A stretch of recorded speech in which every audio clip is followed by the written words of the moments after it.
मंगलमय परात्पर अखिलेश्वर अखिल ब्रह्मांड नायक परात्पर परब्रह्म भगवान श्री कृष्ण की वांगमय प्रतिमूर्ति श्रीमद् भागवत महापुराण। दूर दूर से आई हमारी माताएं बहनें श्रोतागण भक्तगण, साधना टीवी श्रद्धा टीवी पर कथा का रसपान कर रहे सभी भक्तजन, सभी को जय श्रीमन्नारायण, जय श्री कृष्णा, राधे राधे। कैसे हैं आप लोग? सदा आप अच्छे रहें, कृपा बनी रहे, आप सदा सुखी स्वस्थ रहें, सदा भगवान का स्मरण बनाए रखें। भगवान की इस पावन कथा में हमारी मैया श्रीमती राजरानी अग्रवाल जी, श्री राम प्रकाश अग्रवाल जी की पुण्य स्मृति में कथा का आयोजन आप करा रही हैं और आपके पुत्र प्रेम से कथा का रसपान करने के लिए भैया प्रदीप जी भैया हमारे बहुत बड़े साइंटिस्ट हैं और आप प्रेम पूर्वक कथा का रसपान करा रहे हैं अपनी माँ के लिए। तो प्रदीप जी और किरण जी, आप बड़े प्रेम से अपने कर्तव्यों का निर्वहन कर रहे हैं। आप बहुत अच्छे वैज्ञानिक हैं और भारत के लिए काम करते हैं, रिसर्च करते हैं आप। और देखिए इतने बड़े वैज्ञानिक होके अपनी माँ को भागवत सुनवाने आ रहे हैं, स्वयं कथा सुन रहे हैं। पढ़ने लिखने का अर्थ ये नहीं कि हम संस्कृति से हट जाएं, पढ़ने लिखने का मतलब ये है कि हम अपनी संस्कृति से और जुड़ जाएं, और यही प्रदीप जी हम सबको सिखा रहे हैं। मैया किरण जी, अर्पित जी, आकृति अग्रवाल जी, आप बड़ोदरा गुजरात से हैं, आप रहने वाले तो चंदौसी संबल से हैं, पर बड़ोदरा में आपका काम है और आप वहां काम करते हैं। साथी पवन, स्वर्गीय पवन अग्रवाल जी, कमल रानी जी, प्रमोद, वीना रानी अग्रवाल जी, विनोद रेखा रानी अग्रवाल जी, विमल सुषमा रानी अग्रवाल जी, कुलदीप संगीता रानी अग्रवाल जी और अशोक जैन, रुक्मणी जी, अनिल, नीलिमा और समस्त अग्रवाल परिवार चंदौसी जिला संभल से आप आए हैं। प्रेम से कथा का रसपान आप कर रहे हैं। संजीव कुमार, साथी सीमा रानी अग्रवाल जी, भगवान आप सबको सुखी और स्वस्थ रखें। जीवन मिला है, कथा सुन रहे हैं आप लोग। जीवन बहुत खूबसूरत है। जिंदगी कैसी है? बहुत सुंदर है। जिंदगी बहुत खूबसूरत है। जिंदगी भी अच्छी है, ये जीवन भी अच्छा है, ये संसार भी अच्छा है, लोग भी बहुत अच्छे, पशु अच्छे, पक्षी अच्छे। परमात्मा ने कितनी रंग बिरंगी दुनिया बनाई कि नहीं? आकाश बनाया तो पाताल भी बनाया, पुरुष बनाया तो स्त्री बनाई, बड़े वृक्ष बनाए तो छोटे भी बनाए, बड़े फलदार पेड़ पौधे हैं तो छोटे फल वाले भी हैं। आकाश है तो पाताल है, माता है तो पिता है, भाई है तो बहन है, मित्र है तो शत्रु है, हरा है तो नीला है, पीला है, गुलाबी है। कितने रंग भरे हैं ईश्वर ने इस संसार में। कितने प्यार से ईश्वर ने बनाया ये संसार को। जिसकी रचना इतनी सुंदर, वो कितने बढ़िया तरीके से ईश्वर ने डिजाइन किया। कितनी खूबसूरत दुनिया है कि नहीं? समुद्र कितना सुंदर होता। कभी समुद्र के किनारे बैठिए, आपका मन बहुत शांत होगा, बड़ी शांति। नदी का किनारा पकड़िए, देखिए वो झरझर बहता पानी। कभी झरने के किनारे जाइए, देखिए कितना सुंदर। कभी जंगल देखिए, वादियां देखिए, बड़ा सुंदर सुंदर पर्वत पहाड़, कितना सुंदर है ये संसार, कितना सुंदर है। बोलो हाँ। लोग कितने सुंदर हैं यहाँ, पुरुष कितने सुंदर, स्त्री कितनी सुंदर, मिट्ठू कितना सुंदर, तोता, घास, हरियाली। आपके पार्क में यदि घास है, हरियाली है, कितना सुंदर वो पार्क होता है जहाँ हरा भरा होता है, पेड़ पौधे होते हैं। लोग कहते हैं पार्क बहुत सुंदर है। क्यों सुंदर है? क्योंकि वहां हरियाली है। बोलो हाँ। कितना सुंदर संसार ईश्वर ने बनाया। उस पार्क में यदि फूल खिले हों रंग बिरंगे तो वो पार्क और भी सुंदर हो जाता। मतलब परमात्मा ने प्रकृति कितनी सुंदर बनाई। लेकिन हम लोग इस सुंदर प्रकृति में रहते हैं, लेकिन जो हमारी प्रकृति बन गई है ना, हम अपनी प्रकृति से परेशान हैं। क्रोध करने की प्रकृति हो गई है, अभिमान करने की प्रकृति बन गई है, निंदा करने की प्रकृति बन गई है। अब निंदा कर रहे हैं लोग, चुगली कर रहे हैं लोग, छल कर रहे हैं। ये सब आप हटा दीजिए। आपके अंदर से अभिमान को आप डिलीट कर दीजिए, आप ईर्ष्या द्वेष को डिलीट कर दीजिए, तो आप इस प्रकृति का आनंद ले पाओगे। संसार में आने का मजा है।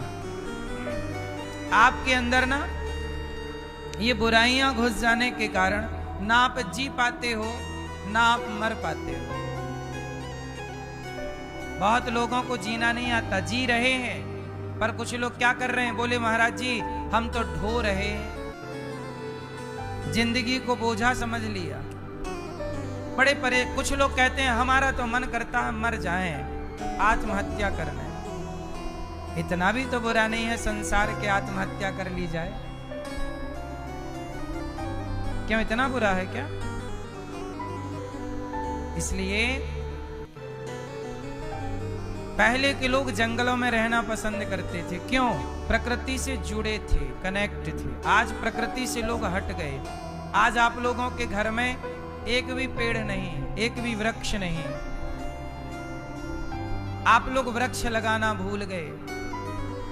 आप लोग, पहले के लोग पेड़ पौधों के बीच में रहते थे। हम बचपन में जिस घर में रहते थे उस घर के अंदर बड़े बड़े दो पेड़ थे, एक नीम का और एक बिल्व पत्र का।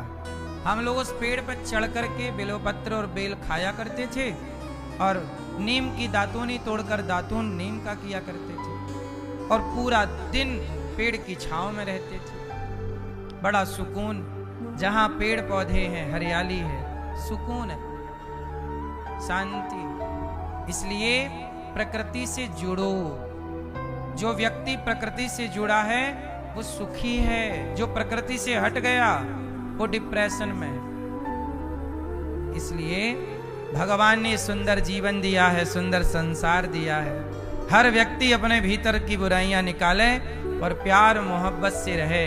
राह में आए जो दीन दुखी, सबको गले से लगाते चलो। प्रेम की गंगा, सबके भीतर प्रेम हो तो बताइए संसार कितना अच्छा होगा।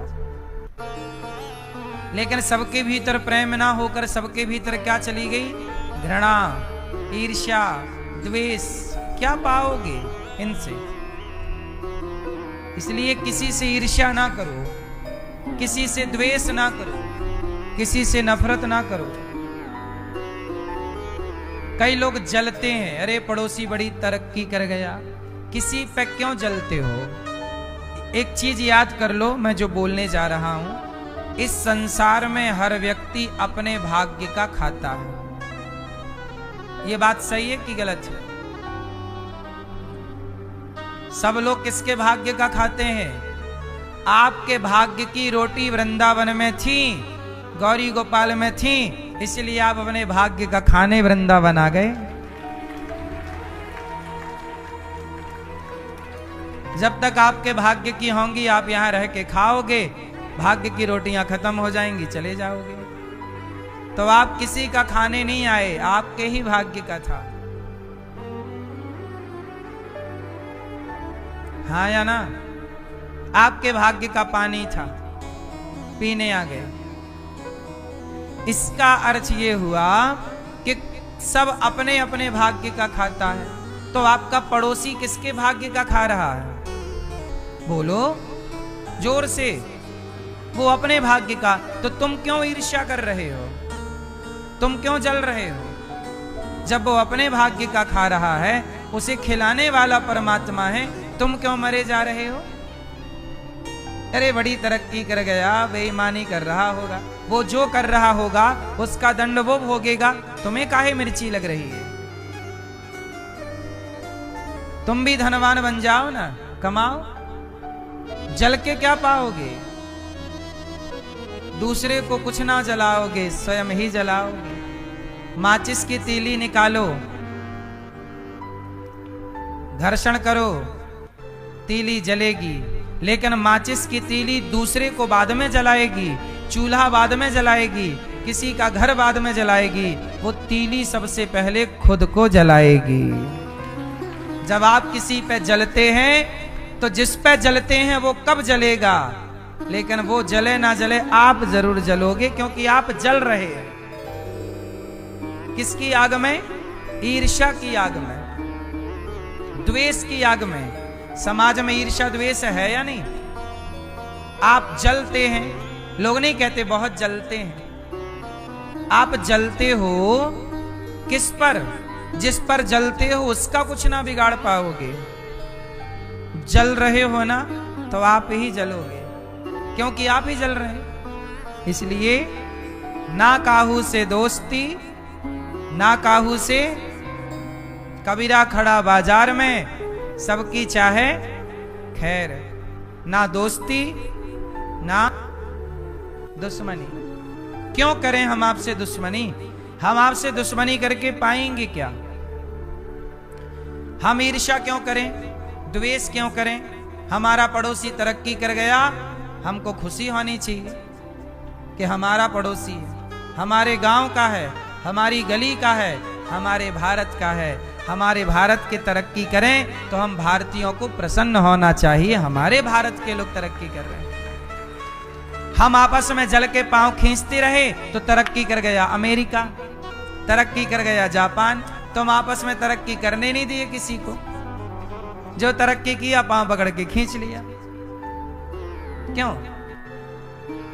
तो तुम नहीं संगठित हो पाए, तुम नहीं तरक्की कर पाए, तो तरक्की अमेरिका कर गया। क्योंकि वो कुछ देश ऐसे हैं जहां जो तरक्की करता है ना उसको पीठ थपथपाते हैं, वाह वाह तूने बहुत बढ़िया काम किया। और भारत में यहां कोई तरक्की करने लग जाए तो लोग जलने लगते हैं, बोले अरे पाप करके कमा रहा होगा। क्यों? मेहनत करके कमा रहा है भाई, पाप करके कमाता तो तुम भी कमा लो ना। तुम कौन सा बैठे बैठे दिन भर चुगली करके पुण्य कमा रहे हो? सही है? इसलिए कभी किसी को देख करके ईर्ष्या की भावना नहीं रखनी चाहिए, प्रेम की भावना। हम और हमारा क्या सहयोग इनको मिल जाए कि और तरक्की कर जाए। जब आप किसी का भला सोचते हो तो भगवान अपने आप आपका भला करना स्टार्ट करते हैं। आप याद रखिएगा, जैसा आपने सुना होगा, एक सेंटेंस सुना होगा, जैसा आप सोचते हैं वैसे आप हो जाते हैं। ये सुना कि नहीं? यदि आप गलत सोच रहे हैं तो आप ही गलत होंगे, पर आप सही सोच रहे हैं तो आप सही हो जाएंगे। इसलिए जो व्यक्ति जैसे सोचता है वैसे होता है। आप अच्छा सोचिए, आप अच्छे बनेंगे। आप राम के बारे में सोचिए तो राम के गुण आएंगे, रावण के बारे में सोचिए रावण के गुण आएंगे। बॉलीवुड के हीरो हीरोइन के बारे में सोचेंगे तो उनकी गंदगी अंदर आएगी। स्वामी विवेकानंद जी के बारे में सोचेंगे तो स्वामी विवेकानंद जी के महान विचार आपके अंदर आएंगे। जो व्यक्ति जैसा सोचता है वैसा होता चलता है। सही है कि गलत है? इसलिए बहुत अच्छा सोचिए, बहुत अच्छे से जीवन को यापन कीजिए।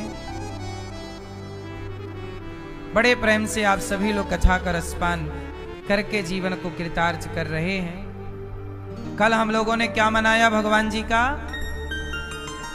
उत्सव। कौन सा उत्सव? जन्मोत्सव। जन्म मतलब प्रकट, भगवान प्रकट हो गए। देखो भगवान क्यों प्रकट हुए?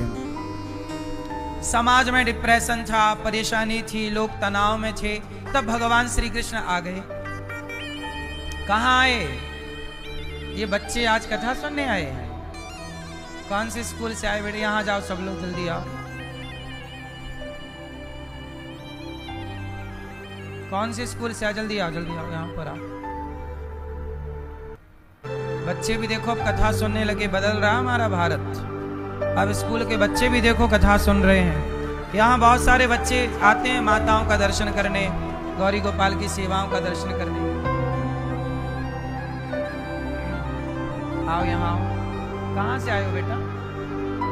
मैनपुरी से आए। कितने बच्चे आए? 19। तो आपके टीचर सर लोग कहाँ हैं? आ जाइए, आप लोग भी आइए फास्ट। तो कौन से स्कूल में पढ़ते हैं? सरस्वती शिशु मंदिर। ये संस्कार सरस्वती के ही हैं, कथाओं से जुड़े हैं। सरस्वती शिशु मंदिर के ये संस्कार हैं कि जो आप सनातन से सरस्वती शिशु मंदिर बहुत अच्छा काम कर रहा है ये स्कूल, और बच्चों को संस्कार भी और शिक्षा दोनों कराते हैं। ठीक है आप लोगों ने वृद्ध माओं का दर्शन किया? चलो सारे बच्चों को आओ यहाँ, सब लोगों के लिए गीता। आओ सब लोग, हाथ लगाओ सब लोग। आपने माताओं का दर्शन किया? यहाँ की रसोई का दर्शन अच्छा लगा? कैसा लगा?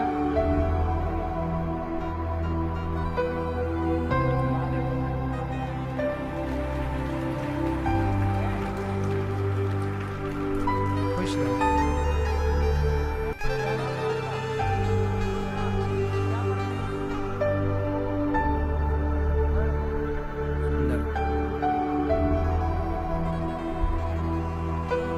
तो ये कितना अच्छा है ना कि हम बच्चों को स्कूल की पढ़ाई भी पढ़ें, थोड़ा गीता भी पढ़ें, थोड़ा सत्संग भी करें। ठीक है?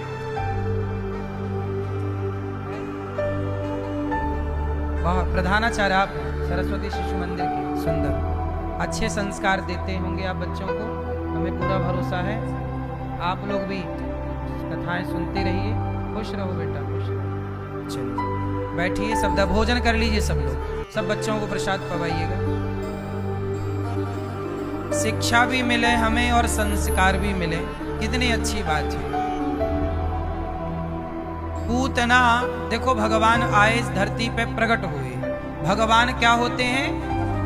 भय प्रगट कृपाला, दीन दयाला, कौशल्या हितकारी।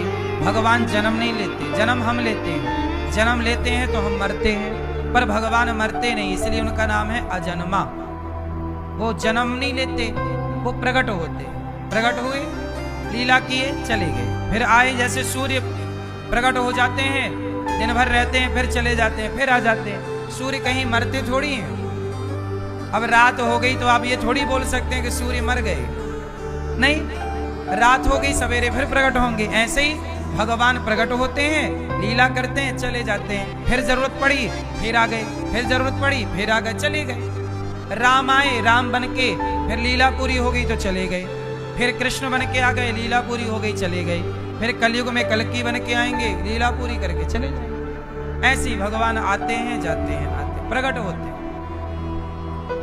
तो भगवान जब कृष्ण बनकर आए तो भगवान कृष्ण कहाँ आए? जेल में। आप लोग कहते हो गुरुजी हम बड़े परेशान हैं, बड़े कष्ट में हैं, बड़ा कष्ट। आप लोग तनिक तनिक कष्ट में ना व्यथित हो जाते हैं, परेशान हो जाते हैं। सोचिए, भगवान कृष्ण के जीवन में जितना कष्ट था, हमारे और आपके जीवन में इतना कष्ट हो ही नहीं सकता। बताओ, हो सकता है क्या? भगवान का प्राकट्य कहाँ हुआ? जेल में। सोचिए, जिसके माता पिता जेल में हों और वो भी निर्दोष। देवकी वसुदेव का क्या दोष था? उत्तर दो। देवकी वसुदेव का क्या दोष था? कोई दोष नहीं, पर निर्दोष देवकी वसुदेव को कंस ने कहां डाल दिया? जोर से, जोर से। क्यों डाल दिया? अच्छा, ये कंस इतना दुष्ट क्यों था? पता है आपको कंस के माता पिता कौन है? कंस के बारे में जानते हो? कौन था ये कंस? सुनो, कहते हैं ना कि विवाह विवाह कैसे करना चाहिए। लोग ब्राह्मणों का विवाह ब्राह्मणों में हो, क्षत्रियों का क्षत्रियों में। यदि कहीं और विवाह किया, जैसे आजकल लिव इन चल रहा है, तो लिव इन से क्या दुष्परिणाम निकलेंगे वो आपको मैं कंस की कथा सुनाऊं तो आप समझ पाओगे। चलो मैं आपको सुनाता हूं कंस की कथा, सुनो। घटना है मथुरा की। मथुरा में एक राजा थे, उनका नाम था उग्रसेन। क्या नाम था? उग्रसेन की पत्नी थी पद्मावती। क्या नाम था? उग्रसेन की पत्नी पद्मावती। और पद्मावती बहुत सुंदर थी। अब उग्रसेन का हुआ विवाह। पद्मावती आई तो पद्मावती में वो इतने आसक्त हो गए उग्रसेन कि पत्नी के सिवा कोई अच्छा ना लगे। और ये ठीक भी है पति के लिए कि पत्नी के सिवा आपको कोई अच्छा ना लगे। एक दिन क्या हुआ कि पद्मावती के पिता ने संदेशा पहुंचाया कि बेटी कुछ दिनों के लिए आप मायके आ जाओ, तुम्हारी मां तुमसे मिलना चाहती। तो पद्मावती ने पत्र अपने पति को दिखाया कि मेरे पिता ने मुझे बुलाया है, आप आज्ञा दें तो मैं मायके चली जाऊं 15 दिन 1 महीने की। तो उग्रसेन बोले कि देखो मेरा मन नहीं है कि तुम जाओ, मैं तुम्हारे बिना कैसे रहूंगा, तुम्हें छोड़ने का भी जी नहीं कर रहा है। और तुम अभी मेरा और तुम्हारा अभी नया नया विवाह है, इसलिए तुम मुझे छोड़ के मत जाओ। पर पद्मावती ने जिद की कि नहीं, मेरे पिता ने मुझे बुलाया है, आप मुझे आज्ञा दीजिए। तो पत्नी की प्रसन्नता के लिए उग्रसेन ने कहा कि आप जाओ। और उग्रसेन ने विदा कर दिया। अब वो पिता के घर गई। और जब पिता के घर गई तो वहां पर एक दिन क्या हुआ कि वो अपनी सखियों को लेके एक बगीचे में गई। और वहां पर एक सुंदर सा सरोवर था, तो वो नहाने लग गई। और जब वो नहा रही थी अपनी सखियों के साथ, वहां महिलाएं ही थी, वहां कोई पुरुष नहीं था। उसी समय एक गोभिल नाम का वहां से राक्षस गुजरा आकाश मार्ग से। क्या नाम था? गोभिल। क्या नाम था? गोभिल नाम का राक्षस गुजरा। उस राक्षस ने देखा पद्मावती को, बहुत सुंदर है भाई, कौन है ये? उसको लगा कि ये मुझे कैसे मिले। देखो वो राक्षस की नियत डोल गई पद्मावती पर। अब पद्मावती पर नियत तो डोल गई, पर वो कर क्या सकता है? ऐसे थोड़ी जबरदस्ती जा सकता है। जबरदस्ती जाएगा तो वो पत्नी बड़ी पतिव्रता है, श्राप देके नष्ट कर देगी। तो गोभिल ने दिमाग लगाया क्या करूं। तो गोभिल ने, देखो राक्षस था पर इतना तपस्वी था, वो जान गया कि किसकी पत्नी लगाया, जान गया कि ये महाराज उग्रसेन की पत्नी है। तो सोचा एक काम करूं, मैं उग्रसेन का रूप बना लूं। तो गोभिल ने क्या किया, उग्रसेन का रूप बना लिया। और रूप बना के एक पेड़ के नीचे बैठ गया और उसने सुंदर सा संगीत छेड़ा, आवाज लगाई अपनी पत्नी को, सुनती हो? तो सखी आई, अरे महाराज आपकी जय हो, आप यहाँ कैसे? बोले मैं अपनी पत्नी के लिए आया हूं। पद्मावती आई और पद्मावती को पकड़कर, अब पद्मावती को लगा आप स्वामी यहाँ कैसे? अच्छा, पद्मावती नहीं समझ पाए कि ये राक्षस है, उन्हें लगा पति है। पर वो बोली कि आप कैसे आ गए? बोले तुम्हारे बिना रह ना पाया मैं और चला आया। तो उनके पति बोल भी रहे थे कि तुम्हारे बिना मैं कैसे रहूंगा। तो पद्मावती को लगा शायद ये रह नहीं पाए इसलिए आ गए। तो उस राक्षस ने पद्मावती का पकड़ा हाथ और ले गया जंगल। और वहां उसने पद्मावती के साथ रमण किया, उसके साथ संबंध बनाए। फिर क्या हुआ, पद्मावती को डाउट हुआ कि मेरे पति के शरीर में कुछ निशान थे पर इसके शरीर में नहीं, गुप्तांगों में। वो निशान नहीं है, तो वो पहचान गई कि ये तो मेरा पति नहीं है। पद्मावती ने कहा, मूर्ख तू कौन है, सच्ची सच्ची बता, तू कौन है जो मेरा पति बन के आया है। तब वो अपने राक्षस रूप में आ गया। बोले, मैं गोभिल नाम का राक्षस हूं। बोले, तुम अच्छी लगी तो मैंने तुम्हारे साथ समय बिता दिया। पद्मावती बोली, मैं तुम्हें श्राप दे दूंगी। गोभिल बोला, काय का श्राप दोगी, तुम पतिव्रता थोड़ी हो। बोले, मैं पतिव्रता हूं, पति के सिवा किसी का स्मरण नहीं करती। हाँ, बड़ी पतिव्रता हो तो मेरे साथ क्या कर रही थी। बोले, तुम पतिव्रता थी तो तुम्हारे पति रोक रहे थे कि हम तुम्हारे बिना नहीं रह पाएंगे। पतिव्रता नारी कभी अपने पति की आज्ञा का उल्लंघन नहीं करती। तुम पति की आज्ञा उल्लंघन करके आई हो, इसलिए तुम मुझे श्राप नहीं दे सकती हो। तुम मुझे श्राप देने की अधिकारिणी। सोचिए, वो गोभिल जान गया ना सब पूरी कहानी। तो वो अब क्या हुआ, वो तो चला गया। अब ये हो गई गर्भवती। पद्मावती क्या हो गई, गर्भवती। अब ये गई और अपने पिता से सारी बात बताई। पिता को तो बताया, पर पिता ने बोला कि बेटी ये बात तू अपने पति को मत बताना। तो तुरंत पिता ने भिजवा दिया। पद्मावती आ गई और उग्रसेन के साथ रहने लगी। उग्रसेन को कुछ बताया नहीं, और उनका जो बेटा हुआ वो बेटा ही कंस कहलाया,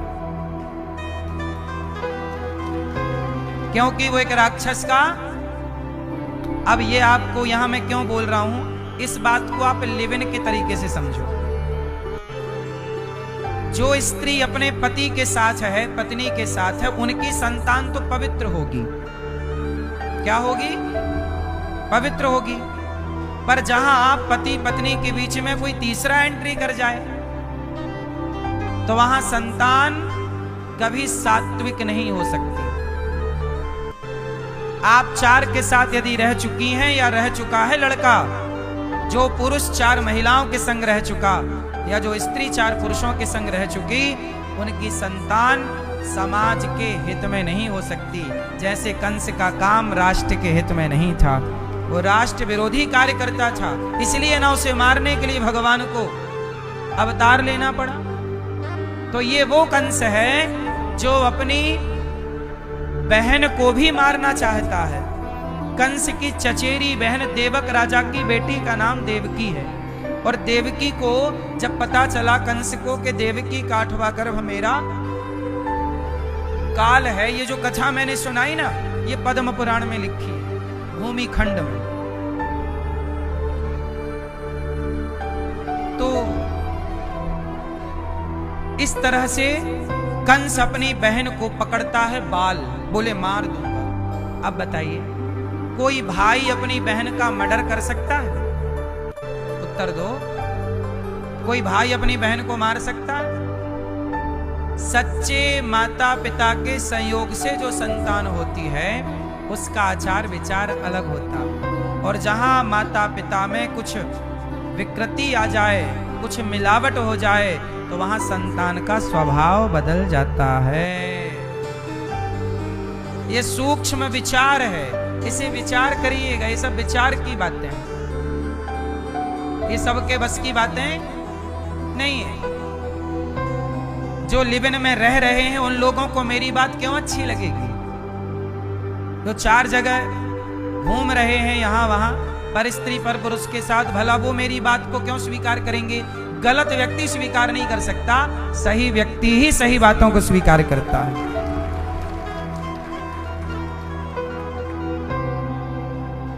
सही है। इसलिए कंस इस तरह का विधर्मी, इस तरह का प्रकृति वाला क्यों है? क्योंकि कंस के भीतर विकृति गर्भ से ही आ गई। मां का गर्भ ही उसका पवित्र हो गया। इसलिए जब पराया पुरुष आपको स्पर्श कर देता है तो आपका गर्भ अपवित्र। पराया पुरुष जब आपके साथ संबंध बना ले, पराई स्त्री के साथ आप संबंध बना लो, पराये पुरुष के साथ आप संबंध बना लो, तो आपका तेज, आपका गर्भ अपवित्र हो जाता है। और अपवित्र जगह में सिवाय मच्छर मक्खी हो सकते हैं, अपवित्र जगह में देवताओं का वास कभी नहीं हो सकता। अच्छी विचारधारा वहां से प्रकट नहीं हो सकती। सही है। इसलिए कंस ने अपनी बहन को बंदी बना दिया, जेल में डाल दिया, देवकी वसुदेव दोनों, और बोला इतना निर्दयी, बच्चे पैदा हो रहे हैं वो मार दे रहा है, देवकी के पहला बेटा। अब सोचिए कौन सा मामा ऐसा होगा जो बहन के बेटा पैदा हो और मार डाले। हमारे यहाँ तो भांजों का भी सम्मान बड़ा तरीके से होता है। कहते हैं कि 100 ब्राह्मण भोजन कराने का जो पुण्य है, वही पुण्य एक भांजे को भोजन कराने का है। इस तरह का सम्मान हमारे यहाँ भांजों को मिलता है। सही है। भांजे समझते हो ना, भानेंज, भांजे, बहन का बेटा। तो भांजे को भोजन कराना, कोई भी हो, ब्राह्मण का भांजा, क्षत्रिय का भांजा, वैश्य का भांजा, सबके भांजे, शूद्र का भांजा, सब अपने अपने भांजों को भोजन कराइए तो आपको 100 ब्राह्मणों को भोजन कराने का, लगभग 100 ब्राह्मणों को भोजन कराने का पुण्य मिलता है, भांजों को भोजन कराने का। भानेंज हो, लड़की हो, उसे भी भोजन कराने का पुण्य। इसलिए भांजों का आदर होता है, सम्मान होता है। अब ये कंस कैसा है कि अपने भांजों को पैदा होते ही मार रहा है। पहला मार दिया, दूसरे को, तीसरे को, चौथे को मारे डाल रहा, 6 बच्चे मार दिए। तब भगवान की कृपा से 7वें गर्भ में, माता देवकी के गर्भ में बलराम जी आ गए। लक्ष्मण जी बलराम बनकर आए। तब भगवान ने क्या किया, देवकी के गर्भ से निकालकर रोहिणी के गर्भ में ट्रांसफर कर दिया। देखिए ये मेडिकल साइंस है, पकड़िए इस बात को। आज मेडिकल साइंस में क्या पढ़ते हैं आप लोग, क्या करते हैं एक्सपेरिमेंट, एक स्त्री के गर्भ को दूसरी स्त्री के गर्भ में ट्रांसफर कर दिया जाता है। ये टेक्नोलॉजी है हमारे दुनिया में, हाँ या ना। जो टेक्नोलॉजी आज आई, आज मतलब 20 साल पहले आई, 40 साल पहले आई, आप चलो और मोटा मोटा जोड़ो 50 साल पहले आई होगी। आई नहीं है 50 साल पहले, है नहीं, पर मान लो 5,500 साल पहले भगवान ने देवकी माँ का गर्भ, देवकी के गर्भ से निकालकर रोहिणी माँ के गर्भ में ट्रांसफर किया और रोहिणी माँ बन गई, वही बलराम जी कहलाए। तो जो आज विज्ञान कर रहा है वो हमारे यहाँ शास्त्रों में पहले से उल्लेख है, तो कोई नई बात नहीं है, ये कोई नया आप नहीं दिखा रहे हो। ये सब सनातनी, काश सनातनी शास्त्र पढ़ते तो आप समझ पाते कि हमारी टेक्नोलॉजी कितने आगे थी और हम कितने आगे का सोच सकते थे। पर हमने शास्त्रों को नहीं पढ़ा तो हम पिछड़ते चले गए, दूसरे लोग हमारे यहां से ले गए।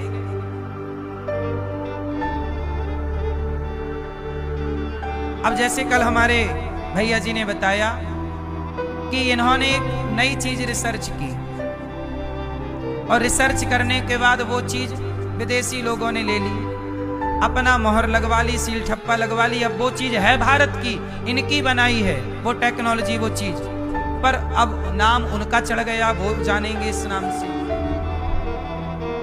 तो बहुत सारी चीजें भारत की हैं। अब आपको जैसे जानकारी के लिए बता दूं कि विमान का आविष्कार सबसे पहले हम लोगों को पढ़ाया गया कि राइट ब्रदर्स ने किया। 1903 में विमान का सफल परीक्षण हुआ, ये हम लोगों को पढ़ाया जाता है। लेकिन आपको आश्चर्य की बात होगी आपके लिए कि 1903 राइट ब्रदर्स के विमान बनाने से पहले 1885 और 90 के दशक में दलपदे जी ने एक विमान बना के उड़ाया था। भारत के वैज्ञानिक ने विमान बना दिया था, पर चूंकि देश गुलाम था तो भारत की टेक्नोलॉजी ले गए वो और राइट ब्रदर्स को दे दिया अंग्रेजों ने, और राइट ब्रदर्स के नाम पे वो खिताब है आज वो कि राइट ब्रदर्स ने बनाया है हमारी टेक्नोलॉजी। हमारे यहाँ देखो ना, पुष्पक विमान का जिक्र मिलता है। रावण सीता मैया को चुराया, कैसे चुराया बोलो, पुष्पक विमान था। तो हमारे यहाँ विमानों का उल्लेख था। यदि हमारे पास उल्लेख है, इसका मतलब उसको बनाने का पूरा फॉर्मूला भी रहा होगा, पर वो फॉर्मूला क्या हुआ, लुप्त हो गया। क्यों लुप्त हो गया? हमारे देश में आक्रांता आए, मुगल आए और इन्होंने 700 साल तक भारत में गुलामी, भारत के लोगों को गुलामी सहनी पड़ी। इतनी लंबे टाइम पर यदि आप गुलाम रहेंगे तो आपका तो सब खत्म कर दिया जाएगा ना साहब। आपकी संस्कृति, आपकी विरासत, आपकी चीजों को नालंदा में आग लगा दी। कितना पुस्तकों का संग्रह था, कितना ज्ञान था, सब नष्ट कर दिया। ये सारी टेक्नोलॉजी हमारी ही थी, चोरी हो गई तो हम क्या करें। इसलिए कहता हूं अपने भारतीय संस्कृति को हल्के में नहीं लेना चाहिए। आज भी दुनिया में सबसे श्रेष्ठ संस्कृतियों में भारतीय संस्कृति, सनातन संस्कृति सबसे उत्तम है। भगवान जेल में प्रकट हुए, जेल से चले वसुदेव जी लेकर गए और यहाँ वसुदेव जी के पांव की बेड़ियां खुल गई, हथकड़ियां खुल गई। आपके पांव में भी बेड़ियां वगैरह पड़ी हैं कि नहीं? नहीं। आप लोग भी तो कहते हो हम बंधे हैं जिम्मेदारियों से। आप में से कितने लोग बंधे हैं जिम्मेदारियों से, परिवार से? जो बंधे हैं वो बताएं कौन कौन बंधा है परिवार से, जिम्मेदारियों से? कौन कौन बंधा है? हाथ उठाओ, पूरा उठाओ ना, ऐसे गाए ऐसे।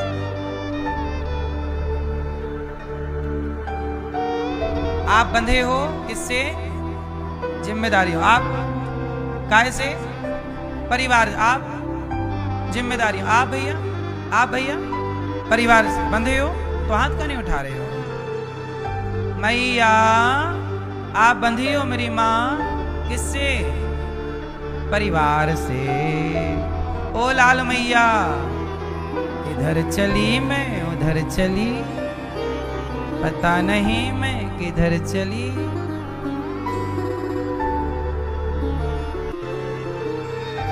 बैठो मेरी माँ। मैया आप बंधी हो कि नहीं? आप पीछे वाली। हाँ, किससे?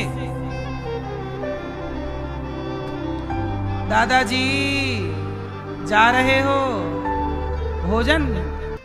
अच्छा, तो जाते जाते ये तो बता जा, तुम बंधे हो किसके लिए?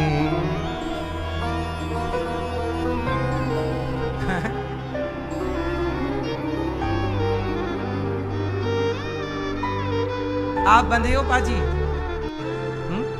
किससे? पड़ोसन से?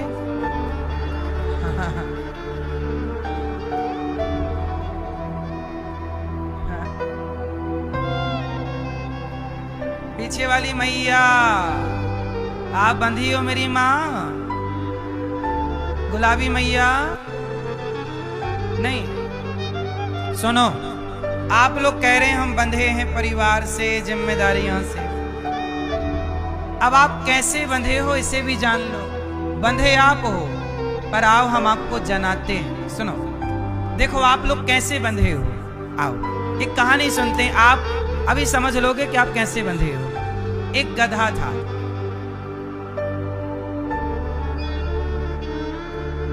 समझ गए इतने जल्दी? पूरा सुनो। मैया, एक गधा था, धोबी उसे रोज उसके ऊपर कपड़ा रखता और राजा के कपड़ा, धोबी घाट एक तालाब था, वहां ले जाके धोबी कपड़ा धुलता। गधे का काम था पहले कपड़ों का सामान ढोने का। तो एक धोबी था, वो गधे को ले गया धोबी घाट, कपड़े उतारा, घाट पे रखा। पर आज धोबी भाई साहब ने देखा कि वो गधे को बांधने की रस्सी भूल गए। रोज तो रस्सी लाते थे कि गधे को बांध देंगे, फिर हम अपना कपड़ा धुलते रहेंगे, धुल के पीठ पे रखेंगे, चलेगा। आज गधे को बांधने की क्या भूल गए? रस्सी। अब धोबी बड़ा परेशान, वापस घर जाऊं तो बड़ा टाइम लगे, समय से कपड़े देने, क्या करूं क्या करूं। एक संत जी गुजरे, महाराज कोई रस्सी पड़ी हो तो दे दो, हम रस्सी भूल गए आज। संत जी बोले गधे को बांधने के लिए रस्सी की जरूरत नहीं। फिर बोले दिमाग, कैसे बांधूं? बोले तुम गधे को रोज कहां बांधते थे? बोले नीम के नीचे। तो बोले नीम के नीचे ले जाओ, उसके गले में झूठ मूठ का हाथ डाल दो, जैसे रोज सच्ची मुच्ची का बांधते थे आज झूठ मूठ का बांधो, क्योंकि रस्सी भूल गए। ये बात आपको पता है, गधे को थोड़ी पता कि तुम रस्सी भूल गए। गधे को खड़ा किया, गधे के गले में झूठ मूठ का हाथ डाला और पेड़ से लपेट दिया, जैसे रोज सच्ची मुच्ची का लपेटता था। अब धोबी बांध दिया, गधा भी सोचा कि मैं बंध गया, और गधा वहीं खड़ा हुआ, वहीं बैठे वहीं खड़ा हो। पूरे कपड़े धुल लिए धोबी ने, कपड़े धुल के लाया, धोबी के कपड़े धुल गए, गधे के पीठ पे रखा, एक डंडा मारा, चल। अब गधा आगे ही ना चले। गधा आगे क्यों नहीं चले? क्योंकि गधे ने सोच रखा है कि मैं बंधा हूं। रोज आके पहले खोलता था और फिर मारता था डंडा। गधे को लगा कि आज मैं गधा हूं कि ये गधा है, खोला नहीं और मार रहा डंडे। संत जी से पूछा, महाराज आपने बोला गधे को बांध दो, वो तो चल ही नहीं रहा है। संत जी बोले तूने उसे खोला क्या? धोबी ने बोला बांधा ही नहीं था, खोलूं क्या? बोले बांधने का नाटक तो किया, झूठ मूठ का उसके गले से हाथ डाल के, जैसे सच्ची रोज खोलता, आज झूठ मूठ का जब खोला तो गधे को लगा मैं खुल गया और गधा चल पड़ा। अब आपके लिए सवाल खड़ा हुआ, बताइए क्या क्या क्या गधा बंधा हुआ था? उत्तर, मैया ओ मेरी माँ, क्या गधा बंधा हुआ था? जोर से, नहीं गधा नहीं बंधा, लेकिन उस गधे ने अपने को बंधा हुआ मान लिया। हाँ या ना? उसी तरह आप में से कोई भी किसी से नहीं बंधा, पर सारी जिंदगी आप लोग भी उस गधे की तरह मान लेते हो मैं बंधा हूं। परिवार से, व्यापार से, जिम्मेदारियों से कोई नहीं बंधा। आज मेरा बुलावा आएगा तो आज मुझे जस का तस जाना पड़ेगा। कहाँ बंधा हूं मैं? किससे बंधा हूं? आज के आज यदि बुलावा आ गया तो खड़े खड़े, बैठे बैठे, चलते चलते, सोते सोते एक सेकंड का टाइम ना मिलेगा कि खड़े हो तो जरा बैठ जाओ। बोलो मेरी माँ, सच बताओ आप बंधी हो भैया? आप बंधे हो भाई मैया? नहीं बंधे। बंधा कोई नहीं है, लेकिन आपने अपने को क्या मान रखा है? उस गधे की तरह। इसलिए कहता हूं, क्यों बंधना है? हम संसार में बंधन पाने बंधने आए ही नहीं, हम तो यहां आए ही मुक्ति पाने के लिए, मुक्त होने के लिए। तो जब मुक्त होने आए हैं तो मुक्ति की बात करें, बंधने की बात क्यों करें? बंधे अज्ञानी लोग बंधे हैं। वैसे आपने ठीक बोला कि आप बंधे हैं, आपने इसलिए बोला क्योंकि आप बंधे हैं, लेकिन मैं चाहता हूं कि आप बंधन में ना रहें, आप मुक्त हो। मुक्त हो। कथा मुक्त करती है, बंधन से मुक्ति की ओर। यही तो ज्ञान है। ज्ञान नहीं है तो बंधन है, और ज्ञान है तो मुक्ति है। अज्ञान है तो अंधकार है। बोलो हाँ। पर ज्ञान है तो अंधकार में भी प्रकाश हो सकता है। बोलो हाँ। जब माचिस का आविष्कार नहीं हुआ, जब माचिस नहीं बनी, तब क्या आग नहीं थी? बोलो, कैसे थी आग? कहां से निकलती थी? बोलो। जब माचिस नहीं थी तो भी आग थी, लेकिन तब आग को प्रकट करने का ज्ञान सबके पास नहीं था। जिसके पास था वो अंधकार को भी प्रकाशमय बना लेता था। लकड़ी जला के, पहले क्या जलती थी? मशालें। पहले लाइट तो होती नहीं थी, तो रात को प्रकाश किससे होता था? बोलो। मशाल जलती थी। तो जहां ज्ञान है ना, वहां प्रकाश है, और जहां अज्ञान है वहां अंधकार है। जहां ज्ञान है वहां मुक्ति है, और जहां अज्ञान है वही बंधन है। इसलिए असतो मां सद्गमय तमसो मां ज्योतिर्गमय। हम अज्ञान से ज्ञान की ओर चलें और बंधन से, ये यात्रा क्या है? बंधन से मुक्ति की यात्रा। अभी आप कौन सी यात्रा में सवार हो? ये बंधन से मुक्ति। आप बंधे थे, कथा सुनी कि नहीं, हम तो झूठे ही गधे की तरह बंधे हैं, ज्ञान हो जाएगा तो आप मुक्त हो जाओगे। यही मुक्ति है। जो व्यक्ति विचारों से मुक्त हो गया, ज्ञान